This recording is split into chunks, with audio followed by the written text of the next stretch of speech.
Before the Pacific War began, before aircraft lifted from their decks and diplomacy dissolved into silence, a series of questions were asked in Tokyo that quietly narrowed the future. By the time answers were given, very little remained undecided. This channel examines World War II through the moments when assumptions hardened, decisions narrowed, and history moved forward with fewer options than anyone expected. If you're new here, consider subscribing. Now, let's begin. By the late 1930s, Japan's system of power rested on an assumption so familiar that it was rarely articulated. The emperor reigned. The military planned. The cabinet ratified. Responsibility moved downward, while legitimacy flowed upward. The arrangement appeared stable because it had functioned that way for decades. Under the Meiji Constitution, sovereignty formally resided with the emperor. He was commander-in-chief of the armed forces.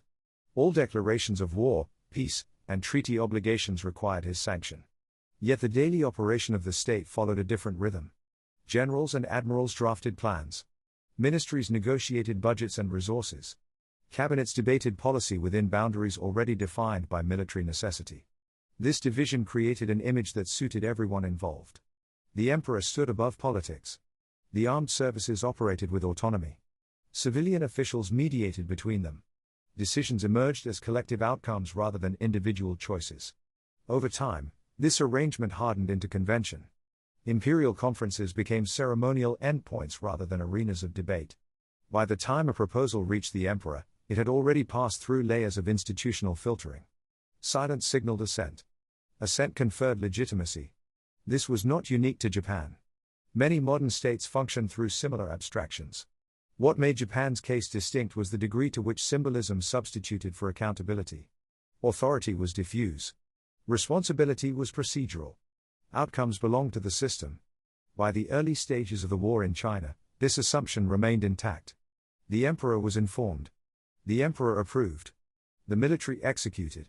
When operations stalled or escalated, explanations pointed outward: terrain, logistics, enemy resilience. Rarely did they point upward. Even foreign observers accepted this framework. Diplomatic reporting from the United States and Britain routinely described the emperor as insulated from operational detail. He was portrayed as a stabilizing presence, constrained by the momentum of militarism rather than directing it. After the war, this interpretation would become central to post-war reconstruction. It provided continuity. It allowed the state to preserve the throne while dismantling the regime around it. The emperor could remain if responsibility belonged elsewhere, but before December 1941, this assumption had not yet been tested under maximum pressure. By the late 1930s, Japan's strategic environment was tightening. The war in China consumed manpower and resources at an accelerating rate. International condemnation hardened into sanctions. By 1940, American embargoes restricted access to aviation fuel, scrap metal, and eventually oil. Oil was the constraint that mattered most. Japan imported the vast majority of its petroleum. Without it, the fleet would idle, air power would degrade, and industrial output would contract. Stockpiles existed, but they were finite. Staff estimates varied, but by mid-1941, planners converged on a shared conclusion. At current consumption rates, Japan possessed roughly 18 to 24 months of oil. Less if operations expanded. More only if consumption declined, which would require political retreat. No institution wanted to be the one to propose retreat. As the summer of 1941 progressed, strategic planning accelerated. Negotiations with the United States continued, but confidence in their success declined. Each failed diplomatic exchange shortened the timeline. Each sanction narrowed the range of acceptable outcomes. Within this context, assumptions about imperial involvement began to matter in new ways. The emperor's role had always been described as distant. Yet distance functioned only when time was abundant. As deadlines approached, systems required confirmation. Silence had to be maintained deliberately.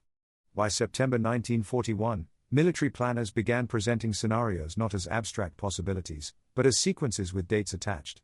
Training cycles, fleet movements, and fuel allocations were synchronized against a narrowing calendar. These plans still adhered to convention. Briefings flowed upward. The emperor listened. Questions, if any, were assumed to be ceremonial. Yet the system itself imposed a contradiction. While the emperor was said to be detached from planning, no plan could proceed without his approval. The more consequential the decision, the more central his role became, even if that role remained outwardly restrained. This contradiction had not been fully confronted during earlier conflicts. China had offered space for ambiguity. Escalation had been gradual.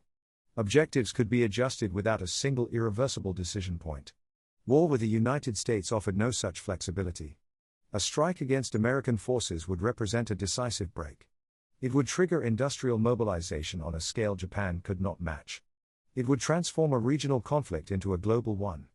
By late 1941, everyone in the system understood this, even if they described it differently. What they had not yet resolved was how the emperor would function under these conditions. Would he remain a ceremonial endpoint, or would the narrowing of options draw him closer to the mechanics of choice? According to later recollections, this question hovered unspoken in staff meetings. It did not appear in formal minutes. It did not need to be stated aloud. By October 1941, the pace of briefings increased. Maps remained open longer. Timelines were revisited. Fuel figures were recalculated.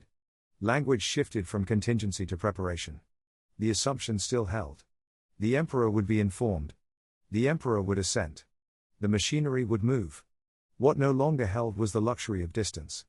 By November 1941, the system would discover whether its central assumption could survive direct scrutiny. The clock was now ticking.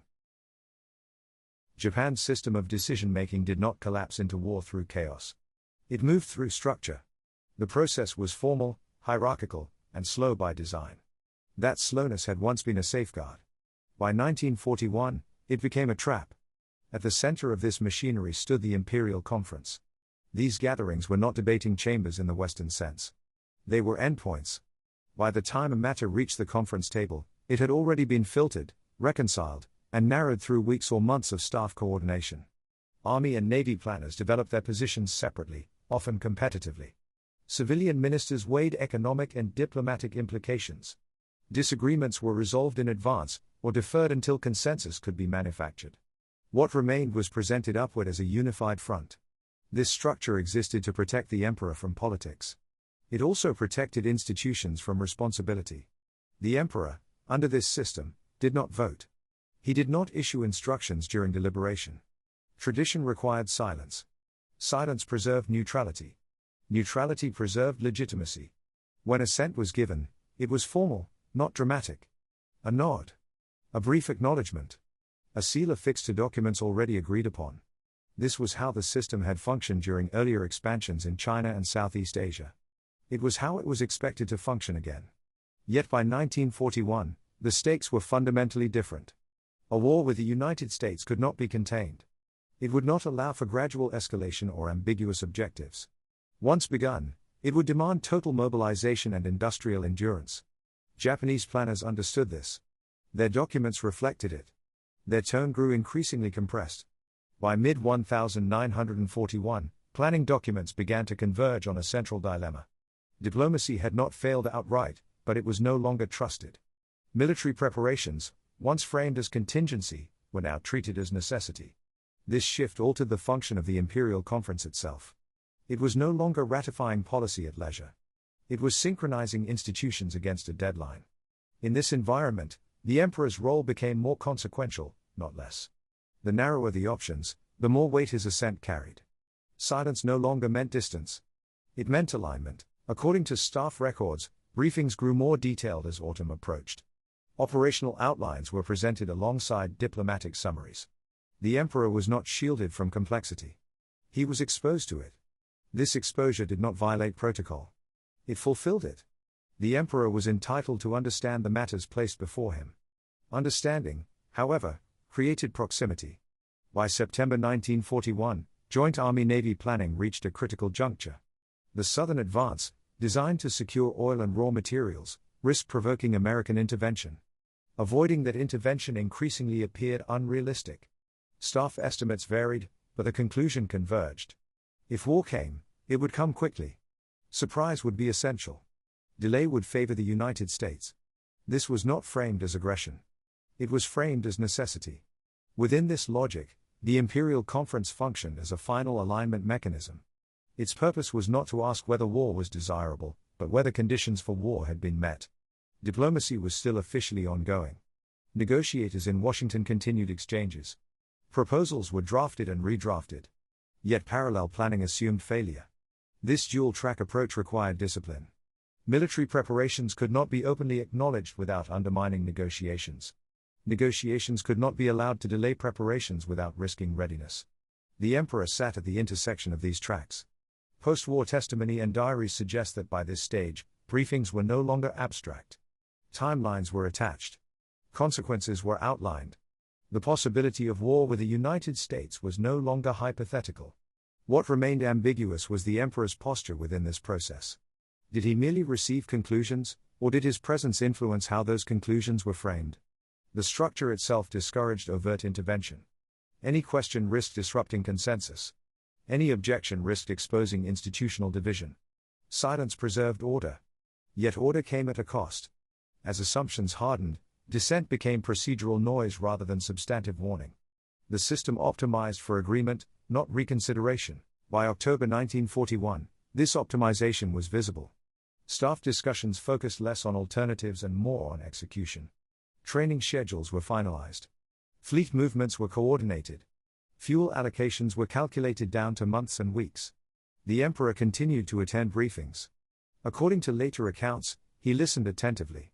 He reviewed materials. He asked for clarifications. These actions did not violate convention. They fulfilled it. But they altered the meaning of silence. When an emperor listens without objection as options narrow, his silence does not preserve distance. It removes friction. The imperial conference, designed to protect the emperor from responsibility, now served to concentrate it. Every layer of consensus pushed decisions upward until assent became unavoidable. By November 1941, the machinery had done its work. Alternatives existed only on paper. Retreat implied humiliation and economic collapse. Delay implied strategic disadvantage. Action implied war. The system presented this as a choice already made by circumstance. What remained was confirmation. From this point forward, the emperor was no longer merely the symbol at the end of the process. He was the final gate. Once that gate closed, there would be no procedural mechanism to reopen it. The choice had already been narrowed. By November 1941, Japan's path toward war had narrowed into a corridor defined by timetables rather than preferences. Diplomatic negotiations with the United States continued in form, but planning assumed their collapse. Military preparations were no longer speculative. They were synchronized. It was in this context that the nature of imperial involvement changed. According to staff records and later recollections, briefings to Emperor Hirohito intensified in both frequency and specificity during November. These were not ceremonial updates. They were structured explanations of feasibility, risk, and consequence. Maps were brought in. Timelines were attached. Logistics were summarized in numbers rather than generalities. The emperor listened. What distinguishes these briefings from earlier ones is not that they occurred, but how they were received. The emperor did not merely acknowledge them. He questioned them. One line of inquiry concerned surprise. Not in abstract terms, but in practical ones. Would American forces in Hawaii detect the approach? What measures existed to maintain secrecy across such distance? How much warning could be expected? Another concerned logistics. The operational range of the carrier task force. Fuel consumption under combat conditions. The ability to withdraw intact after the strike. These were not philosophical questions. They were operational checks. Most notably, the emperor asked about weather. According to accounts later cited by historians, he questioned his chiefs about meteorological conditions in the North Pacific. Seasonal storms. Cloud cover. Visibility over Hawaii. The feasibility of launching aircraft under winter conditions. Weather mattered because it intersected with timing. The attack relied on precise coordination. Delays could expose the fleet. Poor visibility could compromise targeting. Early detection could unravel surprise entirely. A figure insulated from detail does not ask about weather patterns. A commander concerned with execution does. The chiefs who answered these questions were not junior officers. They were the highest-ranking military leaders in Japan, Army Chief of Staff Hajime Sugiyama and Navy Chief of Staff Asami Nagano. Their briefings represented institutional consensus. Their answers carried weight. According to later analysis, the emperor's questions did not alter the plan. They validated it. Each answer closed a potential objection. Each clarification reinforced the conclusion that the operation was feasible. This exchange matters because it reveals timing. These questions were asked after planning had matured but before authorization was finalized. They were not retrospective. They were part of the decision sequence. They also reveal posture. The emperor did not issue instructions. He did not propose alternatives. He did not demand revisions. Instead, he tested the plan at its seams. This behavior aligns with executive oversight rather than symbolic assent. Staff records do not record emotional reaction. They record procedure. Questions were asked. Answers were given. Notes were taken. The meeting moved on. The absence of objection carried meaning. By mid-November 1941, military preparations reached a stage where delay itself became dangerous. Carrier task forces could not remain concealed indefinitely. Training cycles had peaked. Fuel reserves were allocated. Standing down would expose intentions without delivering results. In this environment, the emperor's questions functioned as the final internal audit. Did the planners understand the risks? Had contingencies been considered? Was surprise plausible? Was timing realistic? Once these questions were answered, the system treated the matter as resolved. The distinction between awareness and responsibility collapsed quietly. The emperor now possessed not only knowledge of the plan, but confidence in its execution. This confidence was reinforced by institutional momentum. Every department involved had optimized toward action. Reversing course would not merely cancel an operation. It would unravel months of coordination and expose strategic weakness. No one presented retreat as a viable option. What remains striking in post-war reflection is not that the emperor asked questions, but that he did not ask different ones. He did not ask whether the United States could be defeated in a prolonged war. He did not ask how industrial imbalance might be addressed. He did not ask how escalation might be controlled. Those questions had already been set aside by the system. The questions he did ask accepted the premise of war and focused on execution. By late November, diplomatic exchanges in Washington reached their final phase. Proposals were exchanged. Deadlines were inferred. Internally, military planning moved from readiness to commitment. The emperor continued to receive updates. According to staff accounts, briefings remained calm, factual, and compressed. There was no sense of improvisation. On November 29, Japanese carrier forces received final instructions. Departure dates were fixed. Radio silence was enforced. Weather forecasts were monitored continuously. At this stage, the emperor's involvement did not increase. It stabilized. The system had answered his questions. He had raised no objection. Silence now functioned as endorsement. In later years, defenders of imperial innocence would argue that asking questions does not equate to directing action. That distinction is technically correct. But it misses the procedural reality of the system. In a structure where authority is exercised through assent rather than command, questions are the last instrument of influence. Once they are satisfied, responsibility is no longer abstract. By the end of November 1941, the emperor had been briefed on timing, feasibility, secrecy, and risk. He understood when the operation would occur. He understood how it would unfold. He understood what failure or success would mean. The remaining step was not deliberation. It was authorization. The machinery had narrowed the path to a single remaining act. The choice was already enclosed. By December 1, 1941, the machinery that had been moving Japan toward war reached its final procedural checkpoint. What remained was not debate, but confirmation. The Imperial Conference convened that day under conditions shaped weeks earlier. Diplomatic negotiations with the United States had not formally ended, but they no longer governed planning. Military preparations were complete. Carrier task forces were already underway. Timetables could no longer be adjusted without consequence. The meeting followed established protocol. Army and Navy leaders presented their assessments. Civilian ministers summarized diplomatic positions. The language was measured. No one spoke of enthusiasm. No one spoke of doubt. According to conference records, the central conclusion was stated plainly: if Japan waited any longer, its strategic position would deteriorate beyond recovery. Oil reserves would fall below operational thresholds. American rearmament would accelerate. The balance of power would shift irreversibly. War was framed not as a choice, but as a condition imposed by circumstance. The emperor was present. As tradition required, he did not interrupt deliberations. Silence maintained order. Silence preserved hierarchy. Silence signaled that institutional consensus remained intact. What matters is not what was said aloud, but what the structure of the meeting permitted. Under the Meiji Constitution, the emperor possessed the legal authority to reject the recommendation before him.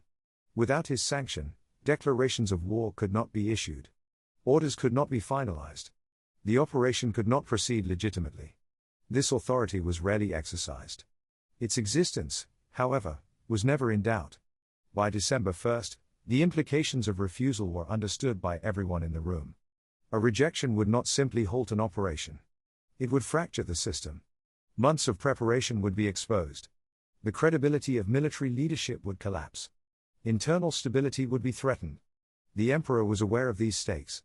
Later accounts emphasize that the emperor did not speak during the central discussion. This is accurate. But silence at this stage did not imply distance. It implied acceptance of the framework presented. When the formal decision was brought forward, the emperor assented.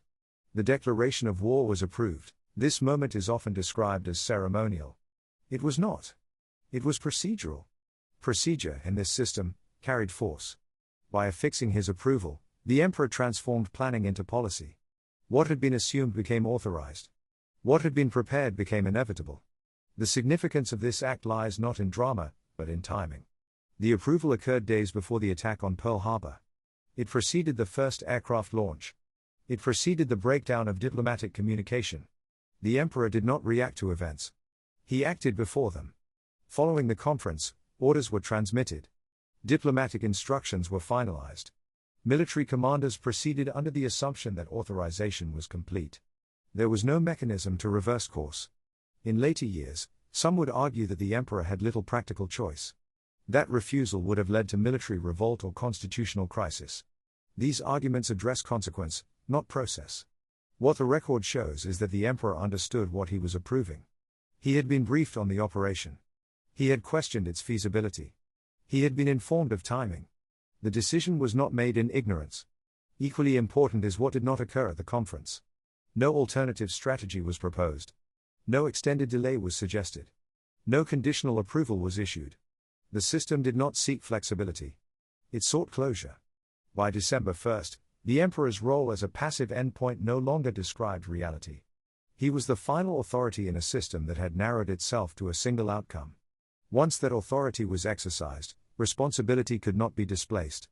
In post-war narratives, emphasis would shift to the emperor's restraint, his silence, and his constitutional position. These interpretations served political necessity. They also obscure the procedural fact that authorization had been granted with full awareness.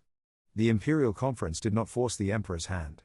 It presented him with a decision whose alternatives had been methodically removed. The absence of objection was not neutrality. It was alignment. When the meeting concluded, Japan was formally at war with the United States. The fleet continued its approach across the Pacific. Diplomacy continued only as a formality, constrained by instructions already issued. The emperor returned to routine. The system moved forward. From this point onward, no further decisions were required to initiate the attack. Execution replaced deliberation. Timing replaced judgment. History often locates inevitability in explosions and declarations. In reality, inevitability had been achieved days earlier, in a room where no one raised their voice and no one needed to. From here on, the war moved in only one direction. With authorization complete, Japan's leadership turned to a final concern that had nothing to do with tactics or logistics. It concerned legality. By early December 1941, the leadership in Tokyo understood that how the war began would shape how it was judged. Not strategically. Historically. International law still mattered. Declarations of war were expected to precede hostilities, not follow them. Surprise attacks without warning carried reputational cost, even among states already resigned to conflict. This concern did not originate with diplomats alone. According to later accounts, Emperor Hirohito personally raised the issue of notification. He instructed Prime Minister Hideki Tojo to ensure that Japan's declaration of war was delivered to Washington before military action commenced. This instruction is often overlooked because it failed.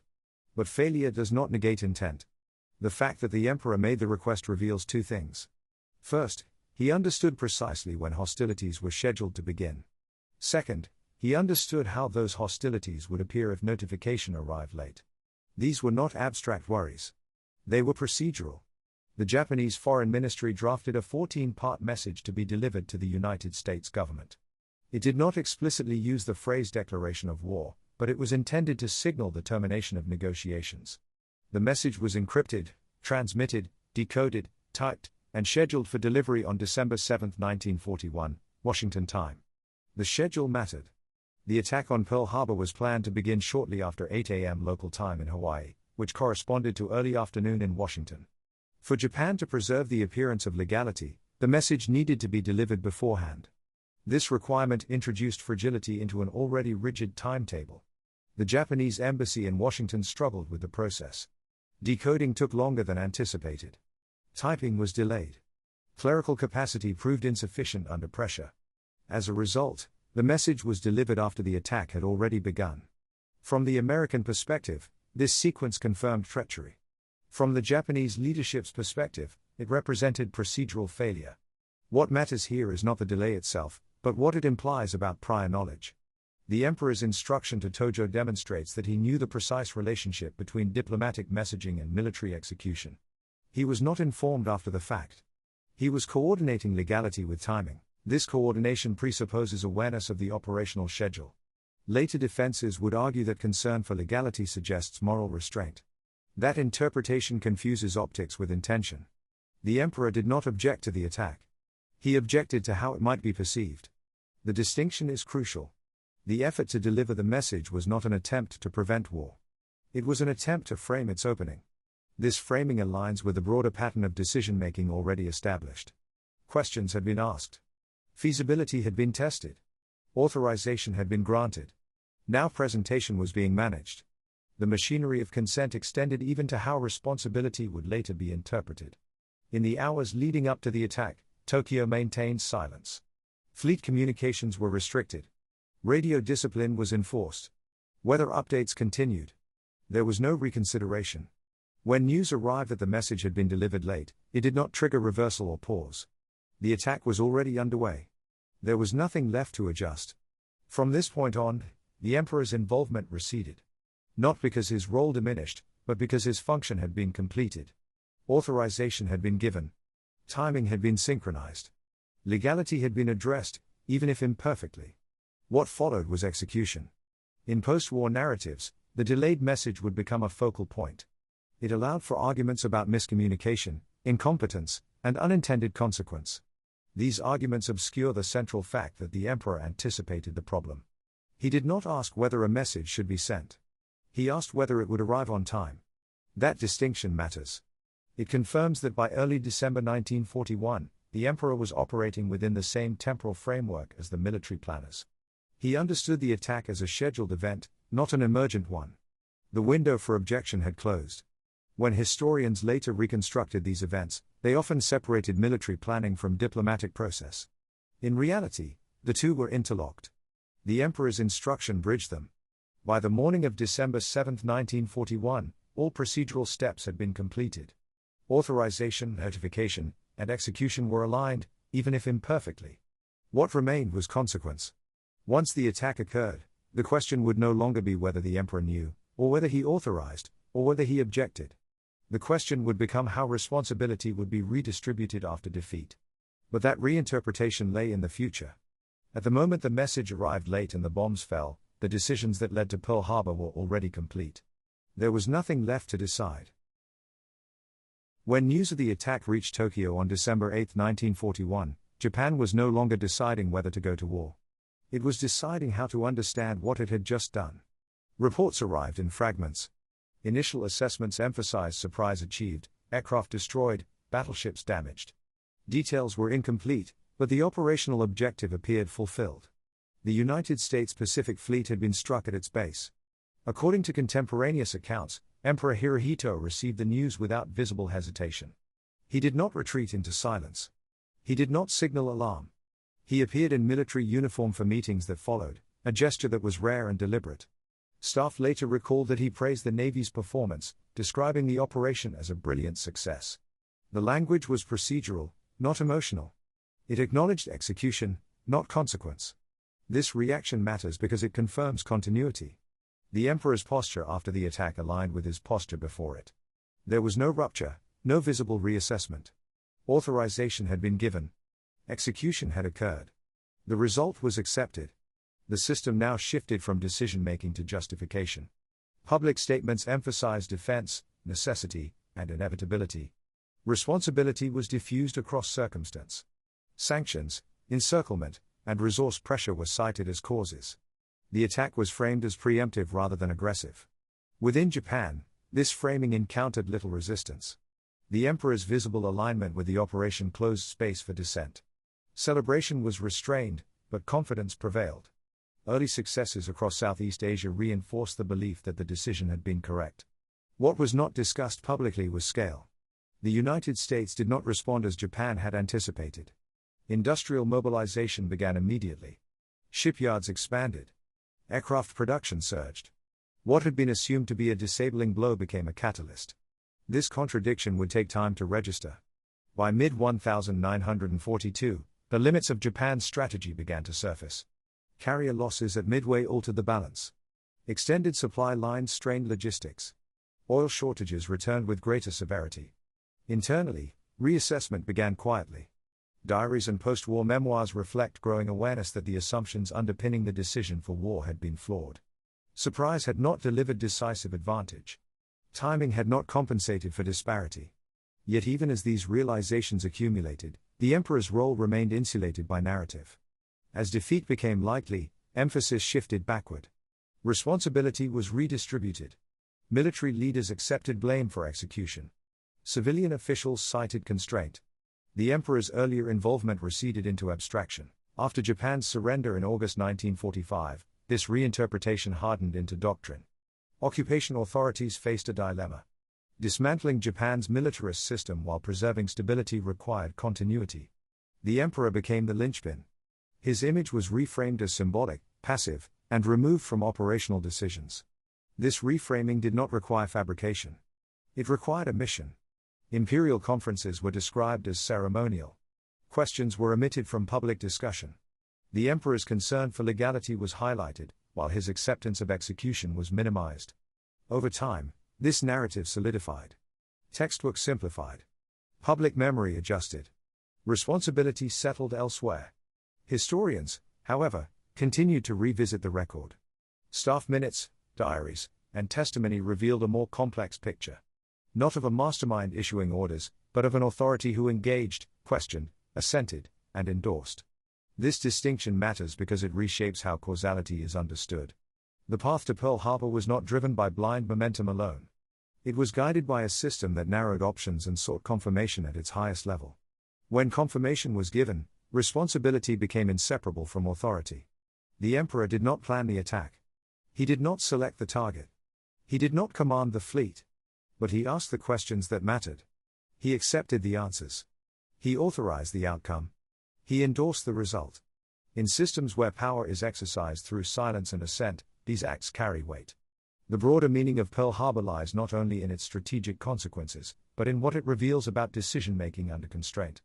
Institutions do not collapse into war spontaneously. They move toward it through procedure, assumption, and alignment. When alternatives disappear, questions become decisive. When questions are satisfied, silence becomes approval. By the time bombs fell on Pearl Harbor, the war had already been decided elsewhere. Not in a moment of rage or fanaticism, but in rooms where maps stayed open, timelines hardened, and objections quietly expired. History would later search for villains and absolution. What it found instead was a system that understood what it was doing, and did it anyway. That is what Pearl Harbor revealed. And that is why the questions asked before it mattered more than the explosions that followed. If you've made it this far, you understand that history isn't decided in a single moment. It's shaped by timing, hesitation, and the decisions people make when options begin to close. If this perspective speaks to you, consider subscribing for future episodes. As the war itself would prove, once events are set in motion, they rarely wait for permission.